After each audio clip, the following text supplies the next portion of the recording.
How do you say that stage race? Oh, it's the Tour de l'Abitibi. The Tour, what? The Tour de l'Abitibi. Tour de la Bitaby? Yeah, it was a Canadian stage race.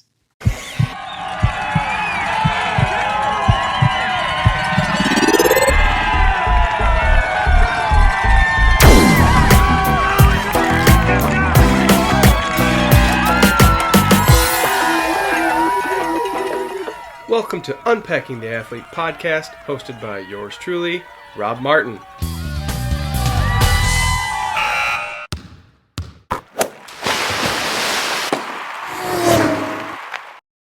Welcome to Unpacking the Athlete, a podcast dedicated to diving deep into what makes athletes who they are.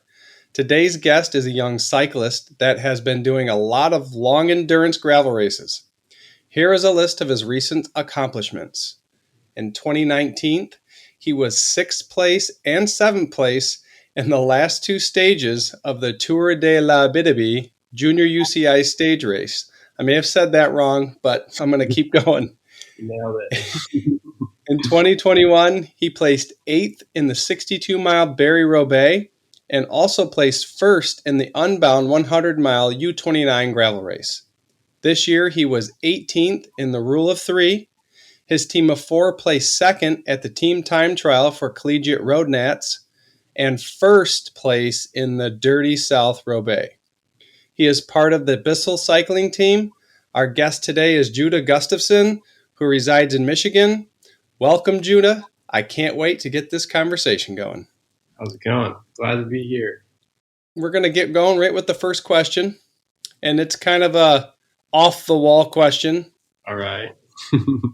If you had to live in one of these three states and only cycle in that state, so you could only ride your bike in that state, which state would you choose out of these three and why? Illinois, Florida, or Louisiana? Illinois, Florida, or Louisiana? I've never ridden in Louisiana, but honestly, so the Dirty South Roubaix, the race that I won this year was in Illinois, and those roads were pretty good. So Okay. I feel like Illinois wouldn't be too bad, but maybe Louisiana is awesome too. I don't know. Okay. Florida sounds boring, to be honest. Gotcha. All right. Have you ever mountain biked in Florida? I have not. Is it good? So I thought the same exact thing as you until I went there, and when I announced I was going there, everyone was like, okay, you got to hit Santos, you got to hit Balm, you got to hit Alafaya, you got to hit Carter Road. And so if you ever go there, make sure you reach out and I'll steer you in the right direction because they are awesome. Oh, really? Awesome. Places to mountain bike anyway. Yeah. Not so much fun on the road bike because it's pretty much flat unless you're in northern Florida, but yeah. Last week, let's start with last week. You had a huge week on the bike. I did. Can you tell us why you had such a big week and the reasoning behind that? I think I did like 21 hours last week. Honestly, I was just kind of excited to be back at school, and I was just riding with my friends here. Yeah, it's been fun. I have increased like my volume and hours on the bike a lot this year, and so stuff like that just doesn't seem as hard as it used to. It's a great feeling. Nice. I definitely on Sunday I had a 5-hour ride, and I reached my limit that day. I was done for. Cool. Yeah. So you're at college. Why don't you tell us what college you're at and why you chose to go to that college? Yeah, so I'm at Marian University. I race on the road and the mountain bike team. So our mountain bike season is going on right now, and I'm studying engineering and graphic design. I chose to come here because I wanted to go to a school with a collegiate team, like a varsity team, and that really slimmed down the options. And then I wanted to go somewhere with engineering, and Marian is the only school in the U.S. that has a varsity cycling program and an engineering program. So it worked out really well for me. And it's not too far from home. It's just in Indianapolis, so only like a 4-hour drive. That's perfect. Yeah, I'm happy. Nice. Can you tell us about the day before your Dirty South Roubaix? What kind of prep did you do before the race? That was our first. That's always kind of Bissell, like Team Bissell's like season opener race. So like all the new people that are on the team for the season, that's kind of when we first get to really hang out. And also that was like the warmest day. The day before that race was like the warmest day I had in like 3 months. And so we were just vibing outside and like fixing bikes and like getting ready and listening to music. And we were just having a good time. We might have pre-rode like a little bit of the course, but we just like, yeah, we had a good time that day. It's such a good vibe on our team. We love hanging out and having a good time. And How about the morning of the race? Did you do what kind of morning prep do you do? What kind of breakfast do you have? What kind of warm up? number one thing is coffee. That's my number one race thing in the morning. We have a coffee sponsor for the team. We're sponsored by Rothrock Coffee. So they ship us a big box for every race, and it's so good. And then I normally have like oatmeal is typically what I have, but I'm not like too strict on it. Just some like easy carbs. And then I'll just make sure to like hydrate well. And I'll do like most of my nutrition and stuff like that, like packing my bike and getting my bike ready the night before. And so in the morning, I can just throw my kit on, stuff things in my pocket, and I'm pretty much good to go. I'm the same way. Night before with everything like that. Right. I try to make it as low stress in the morning as possible. Yeah, So, I think that's a good idea. yeah. And then what about warm up? With these longer races, like Dirty South was just under 3 hours, which I guess isn't terribly long, but I don't tend to usually do very much of a warm up for like a gravel race. Usually there's like a neutral rollout that pretty much acts as a warm up anyway. So we just spin around together for maybe like 10 minutes. If I'm feeling good, I might just like sprint randomly just for fun. Kind of unnecessary. Right? It's funny. I just spoke with someone else yesterday, and they said pretty much the same thing with the longer gravel races. They're like, you kind of just, because we're in the saddle so long, it's really not a crazy start. So I don't really do much for warm up. You warm up at the start of the race when you get going. Right. Okay. Similar. Can you walk us through the race, how it started, how the pack maybe formed and then fell apart, got smaller, and how the finish went? Oh, that was such a good, like, strategic race. There's, like, pretty much nothing much happens on the course the first half of it. And then right about the halfway point, it's a 60-some mile race. So right about 30, 35 miles in, there's, like, a really tough climb. And a lot of people have to get off and run, usually, because it gets really steep and really loose. So that's a pretty unique thing about that race. It's really fun. But like before that, it's pretty tame. There's like one or two rolling sections, and then it goes across this levee, and it's flat and exposed for like 5 miles right before that pinch point, we call it. So kind of our strategy was for me to really lay low before that pinch point, and I was going to sit in like maybe 5th or 10th in the group, and then I was going to let some teammates do some work and get people like pulling and wasting energy, and then I would put in a really big attack at that halfway point. And so that's what we did, and it was awesome because one of my teammates was having a really good day. It was Zach, my team director, and he was just like going off the front, doing these attacks, and people were like burying themselves, like chasing him down, just burning matches. And then we get to the levee section, and he goes solo. And so everyone's just like lining up and pulling hard, and they're not bringing him back. And he's just like sticking out there, and he's like burying himself for me. And so it was one of those awesome opportunities where I could really capitalize on that and kind of jump from his effort, jump into my effort, and everyone was tired from chasing him. And so the strategy just worked so well. and I got into a group, and then eventually I was able to attack the group and win solo. So it was awesome. It was such a fun race. That sounds awesome. Yeah. How long were you solo? I want to say maybe 30 minutes, and it Okay. worked pretty well because there was a really big tailwind going into the finish.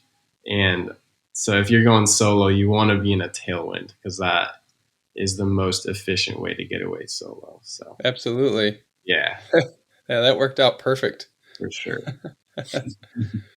Can you describe now the course for Rule of 3? Oh man, rule 3 is so hard. Basically, it starts on road. It starts on road for like a few miles, and then it goes straight into single track pretty much like 2 or 3 miles later. And it's just this awful bottleneck where 500 people are trying to like go onto a single track trail, and we got stuck a little bit behind it. So yeah, that was rough. But pretty much the course is like a little bit of single track at the beginning, and then it widens out to gravel roads. And the gravel roads in Bentonville are they're really unique. They're pretty punchy, and they have some big rocks on them. So you got to be careful not to flat. From mile like 20 to mile 80 is pretty much just gravel and a little bit of road thrown in. So lots of like punchy climbs, steep descents that you got to like pay attention or you're like flying off into the woods. And then I think it was about mile 80, you hit single track, and it was rougher than I thought. I didn't get a chance to pre-ride it. It was really, really hard on a gravel bike, and my teammate flatted. I made it through, thankfully, but it just that last 20 miles dragged on forever. Is that all single track then, the last 20 miles? Pretty much. There's maybe like, I could be wrong, but there's maybe like a 2 or 3 mile section of road mixed in there, but pretty much mile 80 to probably mile 95 is all single track. And oh my gosh, it's difficult. Like I wanted a lot fatter tires. I would have been fine with lugging them the whole 80 miles just for that one section. It was really tough. For people that don't know Bentonville, Arkansas, a lot of the single track is loose rock on the trail, and it's very sharp. Mm-hmm. And if you get any kind of rain or wet, a lot of people are going to have flats. Yeah. I remember we went there a few years back, and we had a group of, I don't remember, it was a lot of guys, 70 of us maybe. Mm-hmm. And we probably had that many flats throughout the 4 days we were there. Yeah. I was really fortunate to not have a flat. I think I was the only one on my team that didn't flat. Okay. I was running some like super tough PreRacer, the like SK pluses, and they held on great. So highly recommend. That's good. Yeah. That's good and lucky, man. Yeah. I think one interesting thing that I learned just with gravel racing the past few years is like, I kind of had in my mind that, if you get a flat, it's just kind of bad luck. But one thing that my team director kind of taught me is like riding carefully is actually a skill. Riding to like avoid flatting is a skill that you have to learn. Right. And so I think it was at Unbound, last year Unbound. I flatted because I was like riding too close behind someone. I didn't see something. So you have to like pay attention, like what's ahead of you, and ride the careful line. Like you can't just smash through stuff. And that was a skill that I didn't learn until Unbound last year. So okay, it's that with me, and I haven't had many flats since then. So nice. Yeah. Speaking of Unbound, can you talk about the Unbound 200? Sure. Paint a picture of that brutal race, because that's all I've heard is how brutal it is. Oh man. I went last year and I raced the 100 mile, and I was the only one on my team doing the 100 mile. And I was like, man, I feel kind of left out.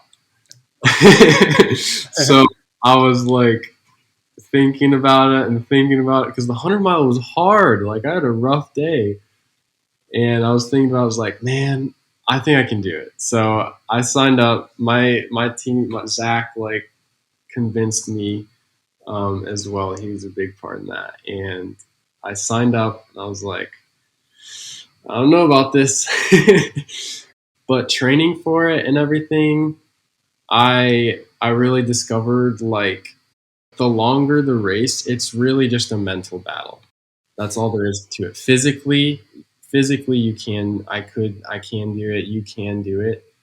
It's just a mental battle of like, can you pick the right pace to do, and can you eat every single thing in your frame bag between sags.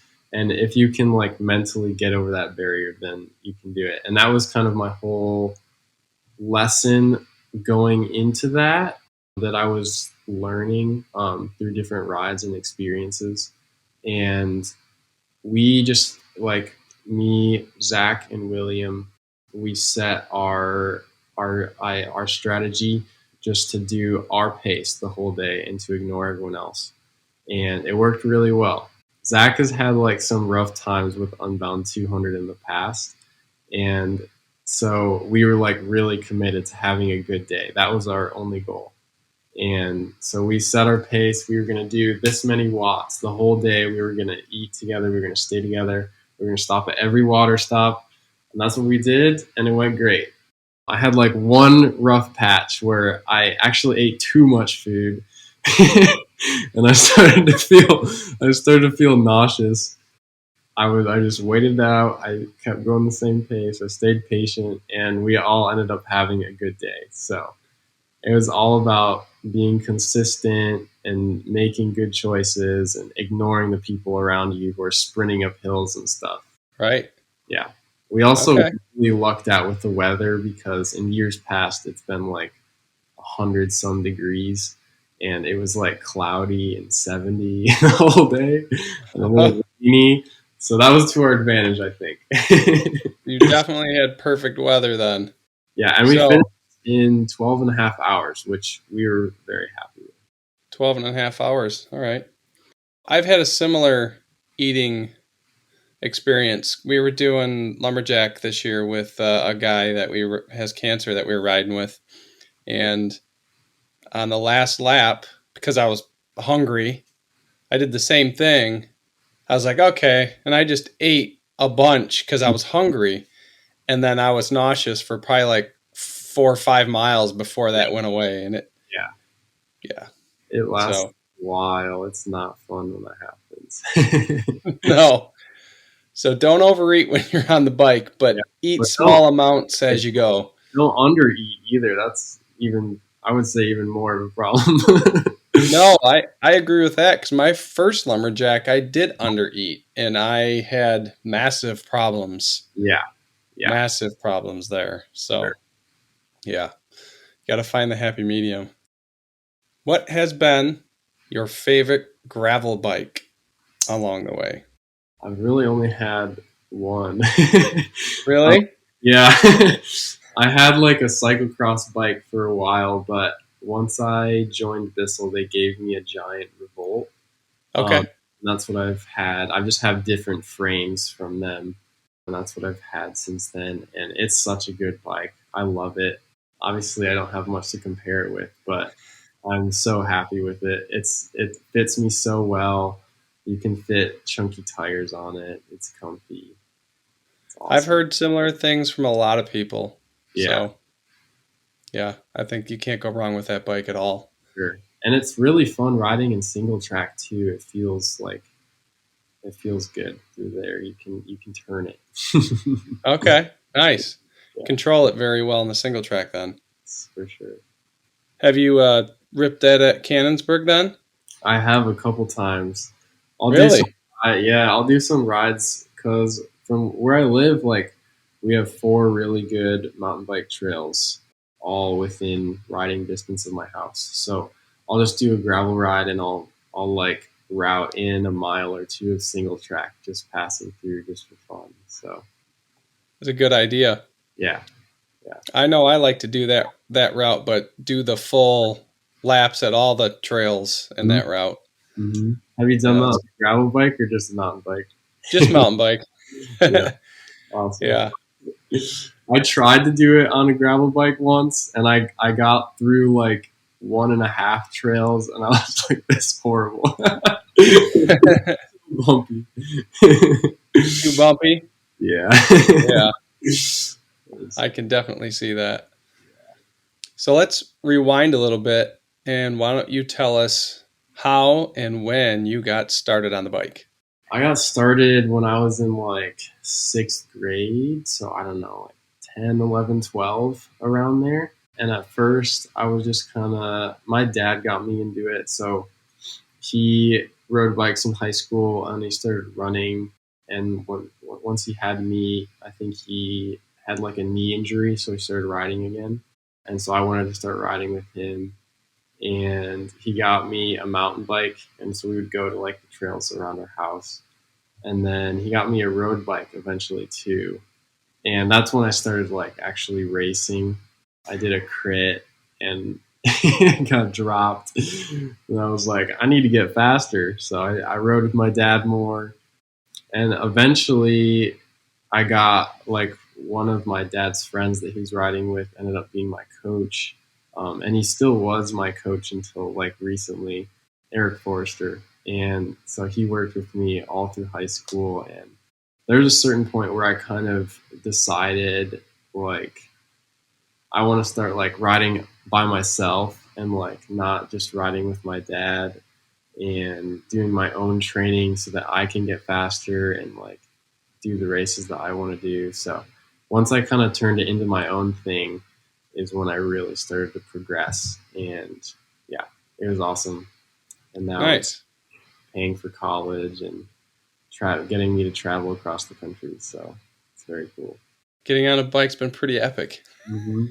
What recent event did you do that was challenging but fun at the same time? Every gravel race. So I guess the most recent one would be SBT for that, which is such a good one. It's in Steamboat, Colorado, and it's just like the most pristine gravel roads, the best views. It's so nice out there. It's so pretty. That's definitely one of my top gravel races just for the experience and the route and everything. It's so cool. It's so pretty. Okay. And that one's probably challenging because of elevation and the climbs. Yeah, it starts at like I think 6,500 feet is where it starts at, and it gets up to like 8,000 feet at the highest. Okay. It's 140 miles for the black course, but they also have like shorter versions as well. And I think the black course has 9,000 feet of climbing total. So Okay. yeah, it's legit. In these long gravel races, do you ever have like a point where you got to mentally get beyond something, or are you just good with the long miles? I struggled when I first got into these longer events. I struggled with pacing, and that was just the toughest thing for me. Like I would start out following the lead group when I wasn't really strong enough to stay with the lead group for the entire race. So at some point I would get dropped and then I would bonk like shortly after because I would be going too much above my threshold or I wouldn't be eating enough or a combination of both. And so that kind of like dragged me down for a while. But once I sort of figured out how to pace it correctly for how strong and I knew I was and to ride within myself, that's when it started like I started having better races and better experiences. Yeah, so I think it's really just like finding my physical boundaries and knowing how to ride within myself is what I struggled with the most. I don't think there's necessarily ever a point in the race where I'm like, I quit. This sucks. It's more like all right, what do I need to do in this moment or in the next few miles to best get myself to the finish line? Whether it's I need to ease off from this lead group or I should push a little bit, like I can keep going harder. So I know for me, like for some reason, my body just when I get to a mileage of 75 miles, and it doesn't seem whether it's on a road bike, on a mountain bike, it just seems like a magic number, and my body just doesn't want to do it anymore. you gotta turn your Garmin screen off. My what? You gotta turn your screen off so it doesn't tell you. Right, right. Oh, that's funny. Yeah, put it on battery save mode, right? Do you think you've had any activities that you've done in the past that have translated into a better you on the bike? In high school, I used to run, and that really like changed it up for me a lot. And I used to have like just a time in the season where I wasn't riding like every single day. And I was like in high school also, I didn't have many people my age to ride with. So it gave me like some people to exercise with and have fun with through running. And I think that helped me like mentally a lot, which was good. And then more recently, like I've been trying, I've been working with a new coach and he has me like going to the gym more often. And that's translated well as well physically.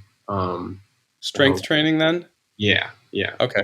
It helps me feel less like a noodle on the bike. Yeah, right? What has been or was the best investment that you made in yourself, or maybe a parent, family member, or friend made in you that's been the most helpful to get you to where you are today? I'd have to give a shout out to my team director, Zach. When I moved to school here 2 years ago, I had just joined the team like 6 months before that. So I think I joined about 2.5 years ago. And so he started inviting me on these big rides, longer than I had ever done before. And I was like, there's no way, dude. Like, I'm not doing that. I can't. He would always find a way to convince me and get me out there. And then once I started like knocking down those barriers of like, wow, I can ride for 7 hours. I can ride for 8 hours. I can do 140 miles. That's fine. Once I started to knock down those barriers, I started to like just progress by leaps and bounds. And it just changed my whole mindset about cycling.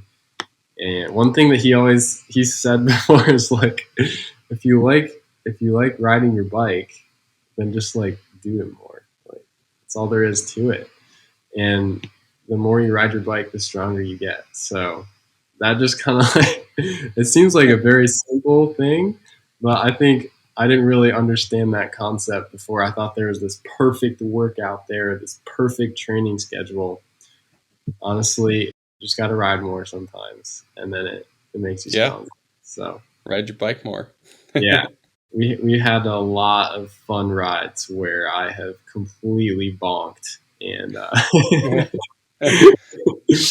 gone way past the limit. So yeah, that's been great to ride with him and figure out this endurance stuff. So Nice. Well, thanks to Zach then. mm-hmm. Did anyone other than your dad influence you to get on the bike? And then at the same time, did you look up to anybody, any cyclists that were professional as idols or heroes or anything? There was like a lot of people in my area that kind of just my dad's friends that he rode with that I looked up to a lot, and I thought it was so cool that some of them even had made a career out of cycling, and I just thought that was the coolest thing ever. And a lot of them had ridden for Bissell when it was like when it was a pro road team, like way back in the day, before gravel was even a thing. And so I thought that was the coolest thing.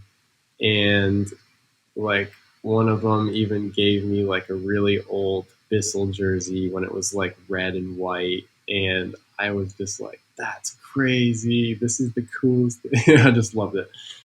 So I always looked up to those kind of people that had made a career out of cycling and then still went on to like ride even after they had moved on with their life. They were still riding, and that was still part of their life. So yeah, I always looked up to those people, and one of those people was Eric Forster, who was my coach all when I was younger. So yeah, that was great.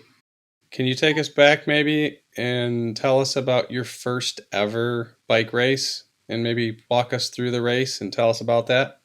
I did like this crit in Michigan. I think it was in like Grand Rapids, and I was in the junior race, and there was like I was probably like 12 or something. There was like some 17 and 18-year olds, and like the gun started, and they were like at the first corner, and I hadn't even gotten my foot into like I didn't even have clipless pedals or anything. I had the big ones with like the straps, and I hadn't even gotten my foot into the straps, and they were already like taking the first corner. Oh man! So I still into a group of like a bunch of other little scrawny kids, and I was like breathing through my eyeballs, and I kept looking down because I had one of those little like speedometers from your wheel spinning or whatever, like not the GPS one. Right. And I saw 20 miles an hour, and I was like, "Oh my god, I've never gone 20 miles an hour before." Yeah, that was my first race. I got dead last probably, but I went. Okay, so you did finish. I went faster than ever before. It was awesome. Fast forward, how many hours a week would you spend or do you spend on the bike during a 100-mile race week? So if you had a gravel race coming up that was like one you're really focused on, how many hours are you going to spend on the bike before that race that week? Ish. One thing that I've been doing differently with my coach this year is doing a bit more hours leading into a race and a bit more like intensity as well to keep the legs running hot right up to the race. So I think probably I want to say 12 is right around what I do leading into like a 100-mile race. And there'll be like 2 or 3 days with some intervals that aren't like too hard, but like they're efforts. Yeah. So yeah, that's kind of been what I've done this season, and it seemed to work really well. In the past, I would like really taper and go easy, but I feel like that kind of made my legs go flat a little bit, and so I've liked how that's worked for me this season. And I think different athletes do differently with that scenario. Some do better with a little more taper, and I think obviously you are seeing that you're better with keeping it up a little bit and keeping an intensity maybe a couple days as well, just to come in hot and ready for the race. Yeah, for sure. What has been your most memorable race to date? And can you walk us through that? Every hard race I do, there's just so many lessons I learned. The one I took the most lessons from, it might be Unbound last year, just in the 100-mile. And like I was talking about that earlier, like I flatted early on, and I was in the lead group. And it was just because I was following behind someone too closely, and there was a big rock that I didn't see, and I just smashed into it and immediately flatted. So that was a lesson I learned, like, got to be more careful, got to pick lines better. And I like didn't eat enough or drink enough. So that was a big lesson. And I think just knowing that, figuring out that I can't stay with the lead. Like at that point in time, I was not strong enough to stay with the lead group. I was going to get dropped eventually, even if I didn't flat. So just learning to pace myself better from that. It's just been so interesting. Every race I make a mistake and some small thing goes wrong and I learn from it. And it's just so satisfying and like it's really amazing to see how much I've improved from a year ago because I've just made so many mistakes. That's Yeah, how we learn, right? right, right. And how many years have you been on the Bissell team? I think 2.5. Okay. Yeah, yeah. I think I 2.5 years. joined. I joined like right before or during the pandemic happened, so we didn't really do much that first year in 2020. Okay. And then 2021 was my first full year racing with them. So Nice. yeah. So maybe in the last 2 years in your races, it could be a teammate or could be someone else, but who's been your biggest competition along the way? And Yeah, maybe take us through one race where you went head to head and it was like a battle. I don't know if I can actually pick a person. I feel like with these hard events, like it's just so much more of a battle against yourself and like figuring out how to have your best race. And I try, honestly, one strategy that's worked for me is just ignoring the people around me and just focusing on what I have to do. I can't really pick a person that I've like battled in these gravel races. Actually, now that I think about it, there is like some specific people that I randomly see at races. And it just always cracks me up because I'll like there's other people like doing all the same events and I'll just randomly see them out on the course. I'm like, I know this, like I recognize this person from the last race. Right? It's super funny to see that. But yeah, I can't pick a specific person that I've like battled against. That's okay. It kind of makes sense. Like you said, you just have to do what you can do to make the race better. Yeah. Why do you love the sport and what keeps you going? There's so many reasons I love this sport. I think one of the big things is like exploring. I love making routes and finding new places and finding the limits. I love the process of improving and making mistakes and learning lessons from that. That's just like so satisfying. Like one example, last year at SBT, I I didn't pace it right at all and I like bonked super hard at mile 90 to the point where I had like some memory loss in there. Like my Oh, wow. parents watched me at an aid station like do some really weird things like pour water over myself like 3 times in a row and I didn't remember doing that at all. So it was like probably one of my worst bonks ever. And then this year I came back and I paced it perfectly and I rode my pace and I nailed it this year. And it was just so satisfying. It's such a good experience.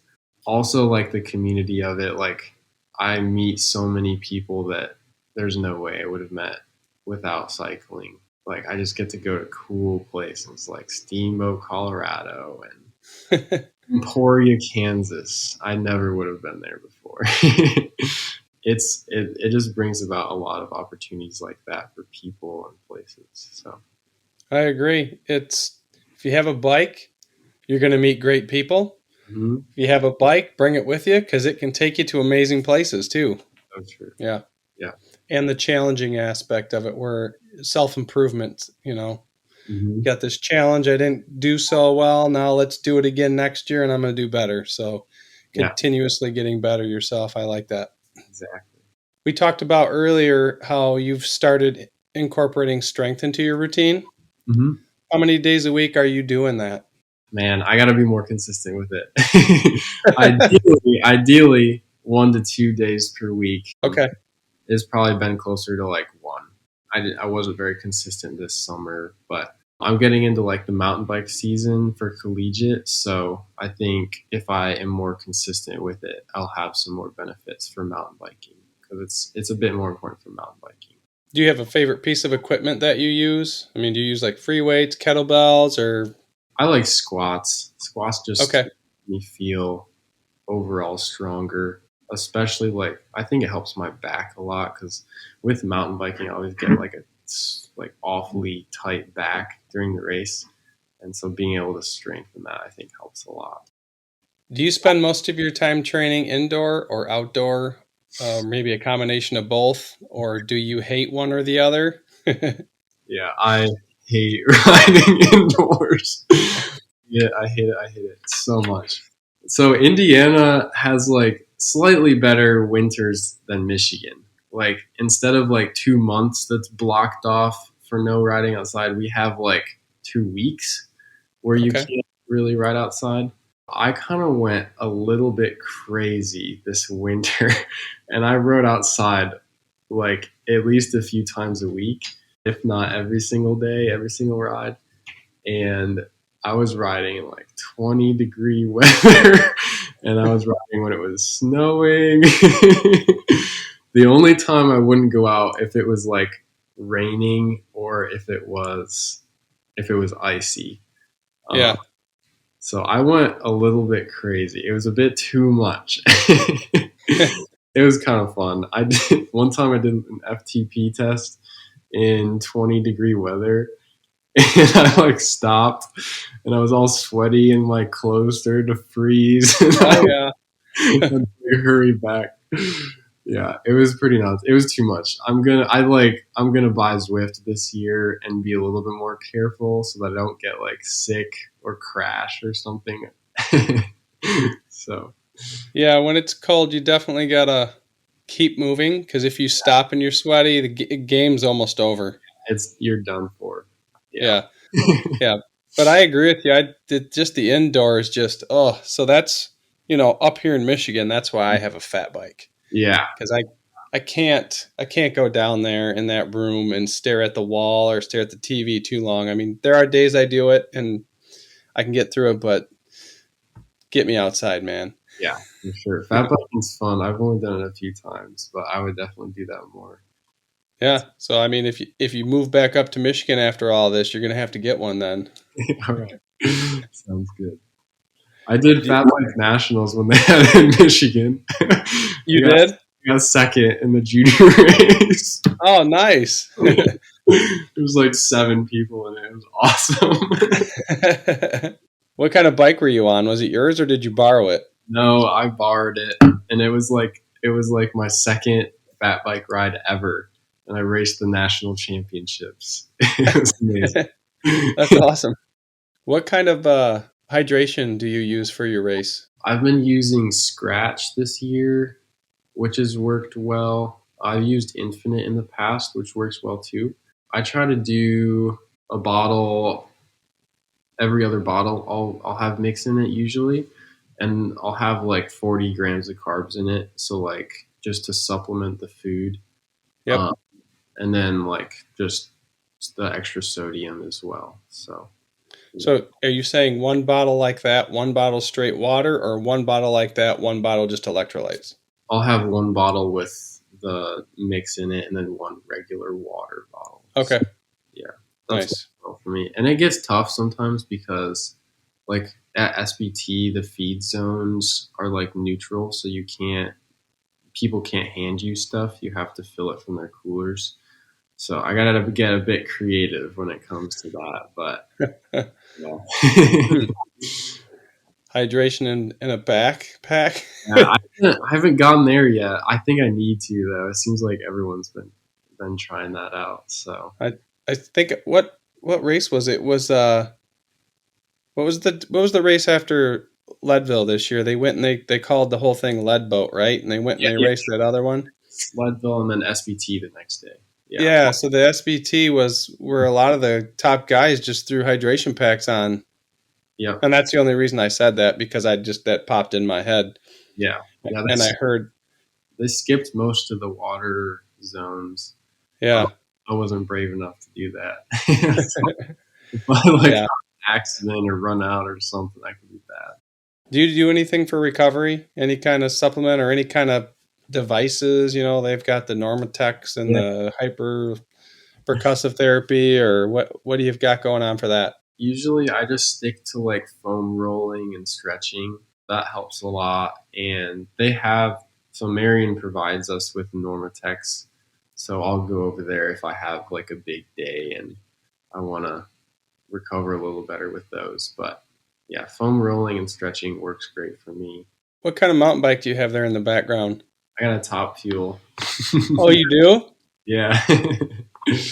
Oh, yeah, that's nice. I got some sweet custom rims on it. It's really fun. Those carbon? They're aluminum. They're Velocity, like custom painted or custom Okay. anodized. Yeah.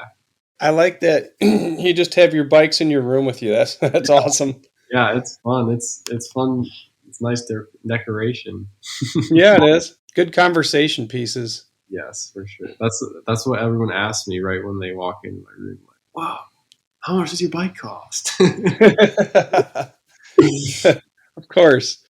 What is your favorite interval workout to do on the bike? Do you like shorter intervals? Do you like the longer intervals? I like tempo intervals. My coach had me doing it was like progressive throughout the season.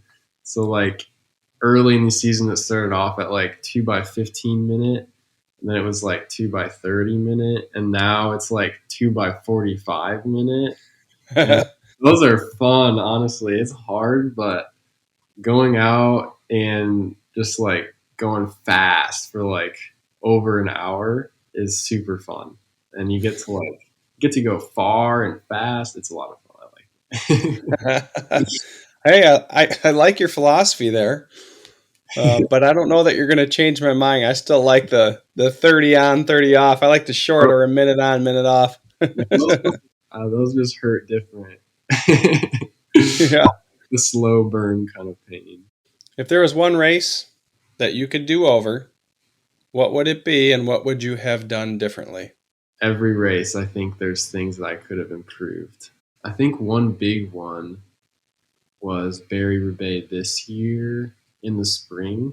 It was like a really hard, fast race, and I definitely like burned some matches pretty early on to make the lead group, and I made it, and I was just like totally gassed after that. So I think like if I had been a little bit more conservative, I wouldn't have been so gassed the whole time. I would have been able to stick in a little bit easier. And then the worst part was my shifter died. Oh, no. You mean like battery? Yeah, so I would have been able to I probably would have been able to finish with the lead group if it wasn't for my stupid shifter dying. So if I just charged that would have helped a lot. That was definitely one of my dumbest mistakes I've done recently. I was so upset. Like I probably could have gotten another top 10 or maybe better, but yeah, that was a big bummer. So you'd go back and you would charge your battery. Charge my battery. Simple fix.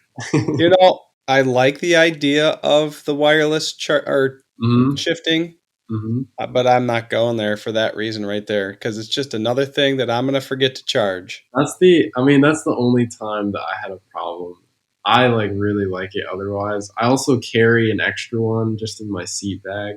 It's super nice. I like it a lot. It's very smooth and reliable as long as you charge it. Yeah. I'm still going to stick with cables. That's fair. If you could spend 1 week with another athlete, who would it be? I'm going to have to go with Wout van Aert. Okay. He's such a beast. I love watching him race. Oh, my word. Did you watch the tour this year? I've been so busy. I got through the 8th stage, so I'm going to go through and watch the rest of it. So I will, but I just don't have the time. But I think I'm going to have some time coming up here where I can get through that and watch the rest of it. Yeah, but you can tell me whatever you want, because I've heard almost everything. Yeah. Man, he's just such a good rider. He's such a good teammate too. Like if he was on any other team, he'd be like the leader of the team. But since he's on Jumbo-Visma, he rides for his team and he helps them out, and he still gets the green jersey, and he still wins stages. It's just insane. Like he's just a beast. I would love to dig into how he trains and what he does. He's so impressive. Heck yeah, you're the second guest that has said that. His really? Name. Oh, yeah. Shoot. Yep. Shoot. Who else said that? Tori Kane. Yeah. Do you do anything pre-competition to get yourself motivated? Do you do any music or visualization, rituals, routines? Coffee. Oh, yeah. Coffee, music is great. Our team, we have such a good time, like on race mornings and everything, just hanging out and joking with each other, and yeah. So that really gets me in the race mood, is just being with my team and making jokes, stuff like that. So You guys have any music in particular, or do you just put something on? we have a lot of random funny things. Remember one time Okay. there was one race weekend where Zach kept playing like Justin Bieber for like no reason. Okay. So that was pretty entertaining. But yeah. So you guys have fun too, and Yeah. that Oh my yeah. gosh, so much fun. Yeah. I think that's key, man. I think if you keep that happy, positive, laughing before a race, you're going to do way better than the stressing out, So right? yeah, for sure. What events do you have on your calendar yet this year? And maybe explain a little bit about what they are and where they are. The rest of this year, I just have the collegiate mountain bike season, and I'll be doing mountain bike nationals in Durango, Colorado. And then the week after that is Big Sugar. I'm hoping to be able to do that. I'm not sure yet. And that's a 100-mile gravel race in Bentonville, Arkansas again. That's Yes, gravel, no single track. So correct. that's a great race. I really like that one. And I then think there's two other guests that are going to do that as well. sweet, yeah, Cole Patton's probably going to do that one. It's like Yep. part of the Lifetime series. Yep. After that, I just have Iceman, and that's my season ender with this. Okay. So yeah, So you are going to do Iceman up in Traverse City, Michigan. yeah. I can't promise I'll be on. I'm never like on good form for that race. It's just so late in the season. Yeah. But I'll be there. When are you racing that? Are you doing the afternoon race? Yeah, I'll do the pro race. Cool. Yeah. I haven't committed yet, so I don't know what I'm doing. Yeah, fair. Pro race is always a nice option because then you don't have to deal with all the traffic and stuff. Right, and you can sign up the night before. Yeah, also true. If there was one trail anywhere in the world that you've ridden that you could recommend people ride, what would it be? Mountain bike trail. Mountain bike trail. There's a trail in Steamboat. The last few summers I've got to spend some time in Steamboat, which has been awesome. But there's a trail there called Fish Creek? No, Spring Creek Trail, that one. And it's a really fun trail. They built it up really nice. It's one of those ones where like there's berms made out of rocks. Okay. So I would highly recommend that. And then if you like climb up even higher up the mountain, there's a whole trail system like way, way, way up there. You could climb for like 3 hours and descend for like however long you want. It's awesome. It's Okay, good. and that's in Steamboat, you said? Yeah. It starts right downtown.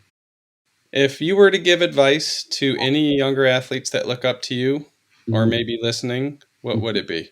I would say two things, like have fun, obviously, and just find out how to have fun. For me, that was like doing big rides and exploring and inviting people to ride with me.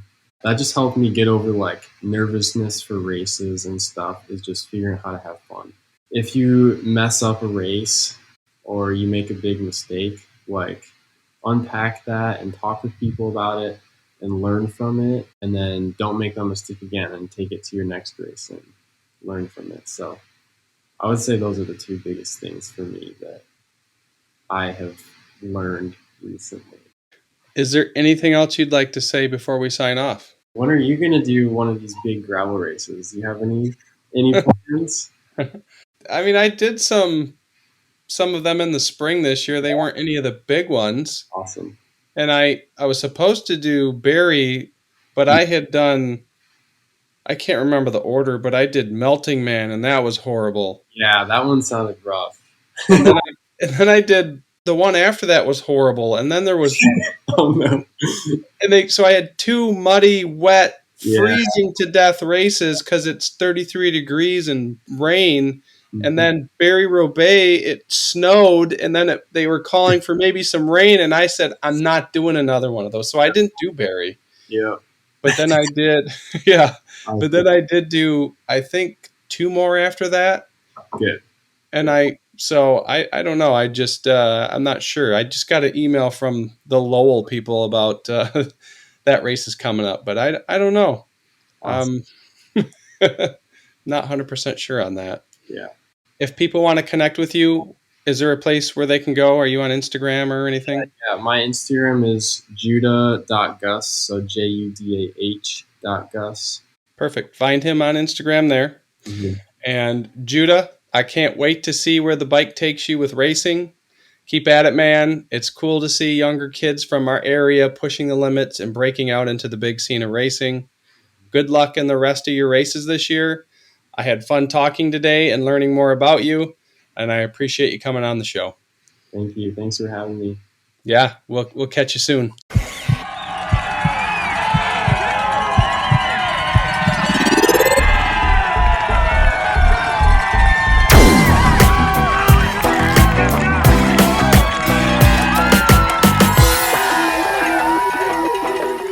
You have just listened to Unpacking the Athlete.